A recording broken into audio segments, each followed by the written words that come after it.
Hello everyone, in this video I'm going to show you how to report and block user on Discord.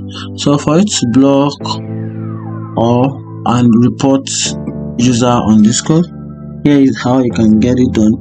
So if you want to block a particular person or a particular user on Discord, make sure you just scroll down and click on direct messages.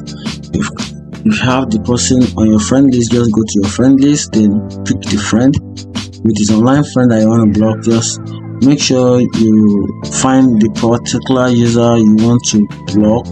So once you click on the particular that user, then you should go to person's profile, which is right here. Just click on this three dot icon at the right side, the corner. As you click, then have the